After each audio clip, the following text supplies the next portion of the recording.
and welcome to this very special interview. And there's great news for India-based fans of the one and only AR Rahman.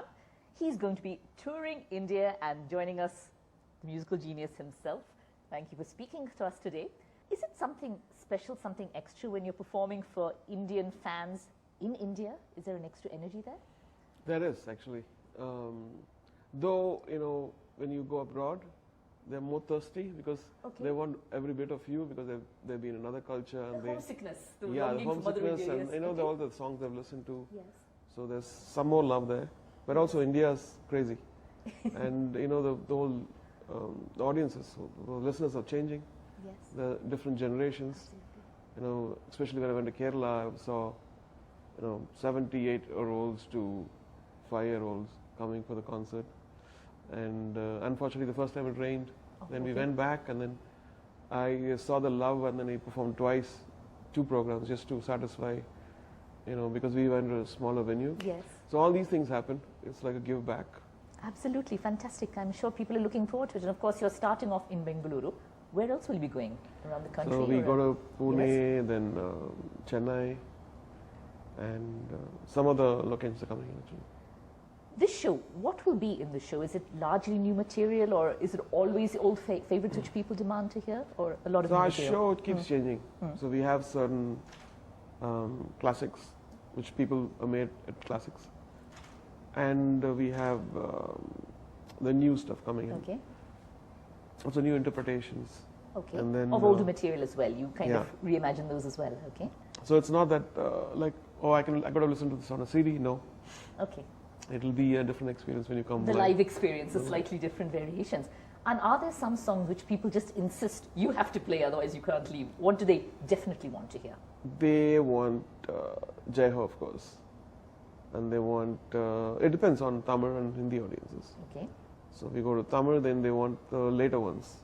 The more recent like this 2.0, Sarkar, Massal, and then Mani Ratnam's Chekka Chevandavanam, and all these things are there. And of course we have the, what we handpicked and shows like a medley of many beautiful songs together. Yes, which are the songs that you feel I have to play? This is really a concert when I have played those songs. I always feel like we should do a lot of melodies. And it's like a balance between, thumping numbers. And not just bang, bang, bang, always. Okay. But take them to this nostalgia, through this journey of what they've been and I've been. Which ones in particular do you feel like really gets the crowd? The usuals, Roja, Bombay, Dil Se. Okay.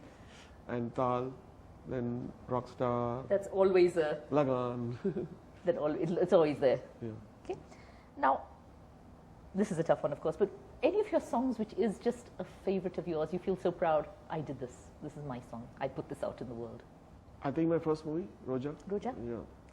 So is it still very close to your heart? It's close to, because before that never existed, and how it all came together. Yes. Like I didn't have that sound. Working with Mani Ratnam, I've said this many interviews, but that defined what I should be, in a way. Absolutely. And at one concert which you played, you talked about the love that you get from audiences abroad. At one concert in London, there were complaints about too many Tamil songs and all that. You were defended very hotly on social media after that. But how do you respond to things like that? Because you perform in many languages. There are many reasons on it. Yes. I think people are very honest. When they come in, they come with expectations. So I think one of the promoters said it's a Tamil concert. So we prepared Tamil, and then just a couple of days before, you switch, no, there might be Hindi also. So you have to do Hindi. Okay. I'm sorry, yeah, that's how. So then, you had people who were mixed, and they came with other expectations. Okay. And I think that's one of the main reasons which went wrong. Because now we know which is the target audience. When you go to the US, they listen to both. And because they also have evolved so much, they are from a community where they are also immigrants in a way.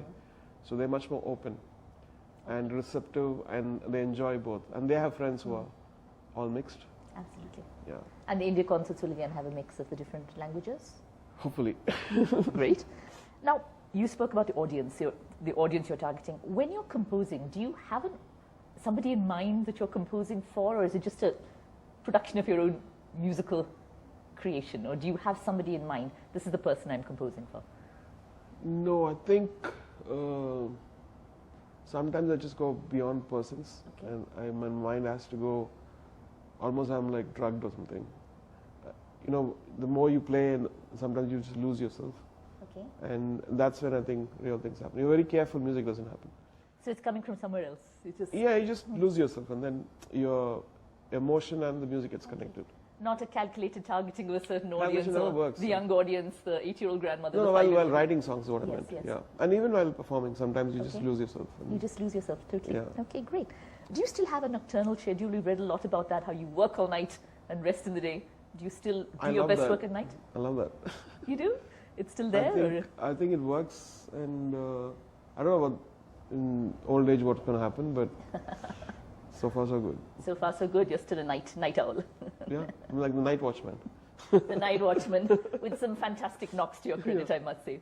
Now, the Me Too movement in India has been gathering momentum in different film industries as well, in the Tamil film industry as well. What is your take on it all? How do you see where it is at this stage? I think it's a very good thing that people who have been suppressed and silenced are expressing, and because I always stand with integrity, Yes. and because I run a school now, college, and Okay. when I started my studio, because I was living with my family and my studio was down, I treated everybody like a family. I still feel like they're all my family. I ask them, have you eaten or whatever. And so, unlike the film studios, people would come there at 2 a.m., 3 a.m., morning, early morning. So there was no question of people thinking in the wrong way at all. That was a very pure kind of a zone established. That's why I think I could do music in an unhindered way. And when I hear all these stories, it's very disturbing. And I don't know what to say. I'm really shocked. It is shocking. It is very, I'm very shocked. And it's very sad. people whom I know, people whom you've worked with, people You've who had- I've worked with, I'm like, what? there are allegations made by Chinmay against Vairamuthu and all that, which... I don't want to talk about names, yeah, but yeah.